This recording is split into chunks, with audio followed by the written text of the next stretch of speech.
நாடாளுமன்ற வேட்பாளர் அருமை சகோதரர் முன்னாள் அமைச்சர் இசக்கி சுப்பையா அவர்களை நீங்கள் ஆதரிக்க வேண்டும். அவருக்கு மாபெரும் வெற்றியை தேடித்தர வேண்டும் என்று கேட்டு செல்ல இன்றைக்கு வந்திருக்கின்றேன்.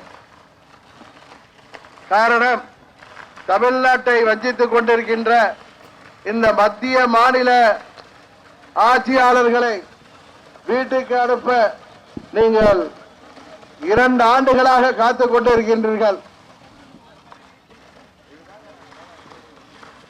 அதற்கு நல்லதொரு வாய்ப்பாக இந்த நாடாளுமன்ற தேர்தலும் அதனுடன் சேர்ந்து சட்டமன்ற இடைத்தேர்தலும் வந்திருக்கின்றது.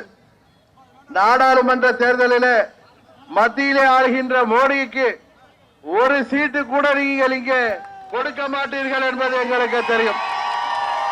காரணம், தமிழ்நாட்டை தொடர்ந்து 4.25 ஆண்டுகளாக வஞ்சித்து வருகிறார் மோடி அவர்கள். ஒரு மாற்றாந்தாய் மனப்பான்மையுடன் நமது தமிழகம் இன்றைக்கு வஞ்சிக்கப்படுகிறது. நீட் தேர்வு என்பது தமிழ்நாட்டு மக்களின் ஏழை எளிய மாணவ மாணவியர்களுக்கு அந்த திட்டம் இன்றைக்கு பெரிய தடைக்கல்லாக அவர்களின் மருத்துவக் கல்லூரி கனவை எல்லாம் அது அழைத்துகின்ற விதமாக அமைந்துவிட்டது. அம்மா அவர்கள் உயிரோடு இருந்தவரை அந்த நீட் தேர்வை தமிழகத்திலே அனுமதிக்கவில்லை. அதுபோல தமிழக விவசாயத்தை பாதிக்கின்ற திட்டங்களாக இருந்தாலும் சரி, தமிழ்நாட்டு மக்கள் குறிப்பாக தூத்துக்குடியில எங்களுக்கு காற்று நஞ்சாகிறது, நாங்களால் சுவாசிக்கின்ற காற்று கூட நஞ்சாகிறது, எங்களது குழந்தை குட்டிகள் வாழ்க்கை நோய்வாய்ப்படுகிறது என்றெல்லாம் அந்த மக்கள், தூத்துக்குடி மக்கள் வேண்டாம் என்று சொன்ன அந்த ஸ்டெர்லைட் திட்டத்தை எதிர்த்து அவர்கள் ஜனநாயக முறைப்படி போராடியவர்களை குருவிகளை போல சுட்டு வீழ்த்தினார்கள். இன்றைக்கு தமிழகத்தில் இருக்கின்ற இந்த மக்கள் விரோத ஆட்சியாளர்கள், இவர்கள் இருவரையும் நீங்கள் தண்டிக்கின்ற விதமாக, இனி அரசியலிலே இந்த கட்சிகள் இருக்கக்கூடாது என்கின்ற விதமாக இந்த சுயநல கும்பலை நீங்கள் முடிவுக்கு கொண்டு வர நல்லதொரு வாய்ப்பாக இந்த தேர்தல் வந்திருக்கின்றது.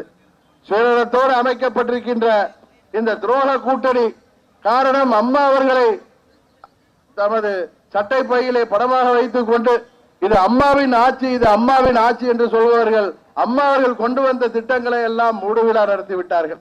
இன்றைக்கு இவர்கள் யாரால் முதலமைச்சராக இருக்கிறார்கள், யாரால் இந்த ஆட்சி தொடர்கிறது என்பது தமிழ்நாட்டு மக்கள் உங்கள் அனைவருக்கும் நன்றாக தெரியும். ஆட்சியில் அமர்த்தவர்களே இவர்கள் துரோகம் செய்திருக்கிறார்கள். இன்றைக்கு ஆட்சியில் அம்மா அவர்களுக்காக வாக்களித்த தமிழ்நாட்டு மக்களுக்கு துரோகம் செய்திருக்கிறார்கள். எல்லாவற்றிற்கும் மேலாக அம்மா அவர்களுக்கே துரோகம் அமைக்கின்ற விதமாக அம்மாவை இழிவாக பேசிய, அதுவும் அவரது மறைவுக்கு பிறகு அவரை ஒரு குற்றவாளி, அவர் சிறைச்சாலையிலே இன்றைக்கு உயிரோடு இருந்தால் இருக்க வேண்டியவர், அவருக்கு நினைவு மண்டபம் கூடாது, அவருக்கு சட்டமன்றத்திலே படம் திறக்க கூடாது என்றெல்லாம் சொன்னவர்களுடன் இவர்கள் கூட்டணி வைத்திருக்கிறார்கள். இந்த சுயநல கூட்டணியை, இந்த மக்கள் விரோத கூட்டணியை நீங்கள் முடிவுக்கு கொண்டு வர வேண்டும். அதுபோல மற்றொரு கூட்டணி, இன்றைக்கு ஊடகங்கள் எல்லாம் தாங்கி பிடிக்கின்ற பெரிய கட்சிகள், பலவான கட்சிகள் பயில்வான் கூட்டணியாக வருகின்றன. இவர்கள் அனைவரையும் நீங்கள் ஆர்கே நகரிலே டெபாசிட் காலை செய்தீர்கள். அந்த கூட்டணி தமிழ்நாட்டிற்கு என்ன செய்தது? அவர்களுக்கு என்ன கொள்கை? அவர்கள் கொள்கை கூட்டணி என்கிறார்கள், மக்களுக்காக 3 ஆண்டுகளாக போராடுகிறார்கள் என்கிறார்கள். அவர்கள் எந்த திட்டத்தை எல்லாம் வைத்து போராடினார்களோ அவை அனைத்தும் இவர்கள் ஆட்சியில இருந்த போது கொண்டு வந்ததுதான். திராவிட முன்னேற்ற கழகம், காங்கிரஸ் கட்சி தான் ஈழத்தமிழர்கள் படுகொலைக்கு காரணம் என்று அவர்கள் கூட்டணியிலிருந்து விலகி வந்த கட்சி இன்றைக்கு சுயநலத்தோடு கூட்டணி அமைத்திருக்கிறார்கள். கடந்த 10 ஆண்டுகளாக இந்தியாவிலே 2004 14 வரை திராவிட முன்னேற்ற கழகமும் அதன் கூட்டணி கட்சியாகிய காங்கிரஸ் கட்சியும் தான் ஆட்சியிலே இருந்தது. முக்கியமான துறைகளை பெறுவதிலும் தங்கள் நலத்தை பேணி காப்பதிலும் இருந்தவர்கள் தமிழ்நாட்டு நலனுக்காக என்ன செய்தார்கள்? இன்று விவசாயிகளை பாதிக்கின்ற மீத்தேன் திட்டமாக இருக்கட்டும், ஹைட்ரோ கார்பன் திட்டமாக இருக்கட்டும், அனைத்தையும் தொடக்கி வைத்தது காங்கிரஸ் கட்சி என்றால் அதை தமிழகத்திலே அனுமதித்தது திராவிட முன்னேற்ற கழகம் தான். இன்றைக்கு அதன் தலைவராக இருக்கக்கூடிய ஸ்டாலின் தான் அன்றைக்கு துணை முதல்வராக, உள்ளாட்சித்துறை அமைச்சராக இருந்த பொழுது அந்த திட்டத்திலே முதல் கையெழுத்திட்டவர். அதனால்தான் டெல்டா பகுதியிலே எங்களது சொந்த மாவட்டத்திலே ஸ்டாலினின் சொந்த மாவட்டத்திலே அவர்களால் திருவாரூர் இடைத்தேர்தலை கூட அவர்கள் சந்திக்க பயந்து கொண்டு, கருணாநிதி அவர்கள் உயிரோடு இருந்த பொழுது மாபெரும் வெற்றி பெற்ற அந்த தொகுதியில் தேர்தலை சந்திக்க பயந்து கொண்டு தேர்தலை நடத்தாமல் இருப்பதற்கு உச்சநீதிமன்றம் சென்றார்கள் என்பது உங்களுக்கு தெரியும். எப்படியாவது கூட்டணி அமைத்து ஏதாவது மக்களிடம் சொல்லி அம்மா அவர்கள் இல்லாத இந்த காலகட்டத்திலே ஆட்சியை பிடித்து விடலாம் என்று நினைக்கிறார்கள். அம்மாவின் பிள்ளைகள் இன்றைக்கு அம்மாவின் தொண்டர்கள் 95% மேல் அம்மா மக்கள் முன்னேற்ற கழகம் என்கின்ற இந்த இயக்கத்தை இயக்கிக் கொண்டிருக்கிறார்கள். சென்னையிலிருந்து கன்னியாகுமரி வரை இந்த இயக்கம் கிளைகள் இல்லாத ஊர் இல்லை என்கின்ற அளவுக்கு வளர்ந்திருக்கிறது. அம்மா நம்ம விட்டு மறைந்தாலும் அவர் திருவுருவப்படம் தாங்கி இருக்கின்ற அம்மா மக்கள் முன்னேற்ற கழகம் தமிழகம் முழுவதும் வியாபித்திருக்கின்றது.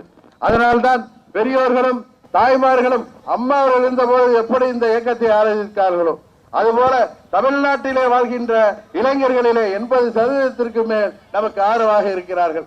அதனால்தான் நம்மை கண்டு துரோகிகளும் எதிரிகளும் பயந்து கொண்டு இன்று வரை நமக்கு சின்னம் கிடைக்காமல் செய்கிறார்கள். ஆர்கே நகரிலே என்னை சுயேட்சையாக போட்டியிட செய்தார்கள்.